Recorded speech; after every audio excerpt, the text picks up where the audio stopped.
hearts of men. Nevertheless, only the counsel of God shall stand. That means that it doesn't matter what is in the hearts of men.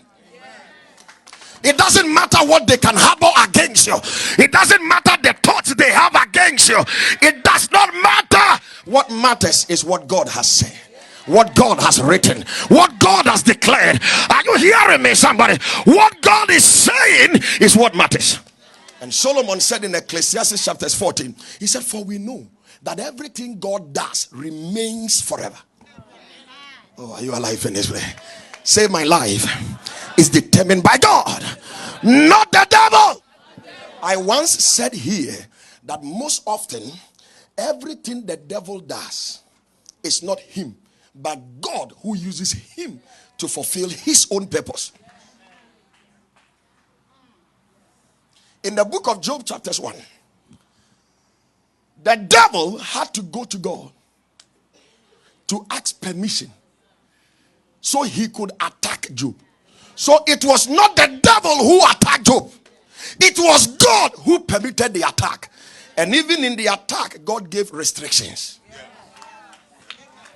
You can touch everything around him. You can touch the body, but you can't touch the soul and the spirit. And I said the other day, you are not your body. You are your soul. So if God says he can touch your body, it is not you he's touching. Oh, you know you are not in church. If God says you cannot touch the soul, but you can touch the body, when you touch the body, you have not touched me. Because I am not my body. I am my soul. Lift your voice and declare, I am my soul. And this God who loves us so much is saying, in the journey of life, according to my own calculation and my own calendar, suffering is part of the journey. I tell you this morning, show me your suffering and I will show you your greatness.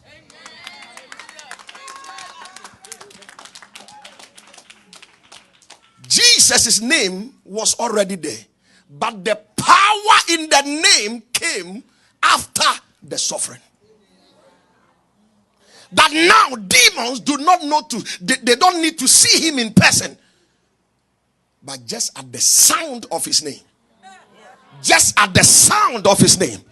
You don't need to see the personality of Jesus before they tremble, but just they hear, just when they hear his name being called, they bow and they confess. Are you hearing me, somebody? Oh, are you alive in this place at all? Watch this.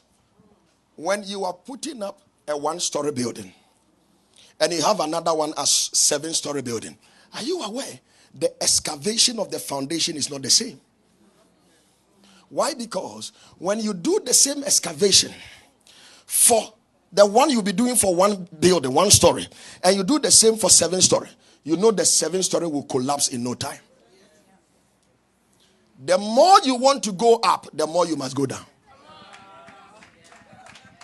If you want to put up 7-story, you must dig down more. You must go 7 more. If you want 21, you must go 21 more. Down.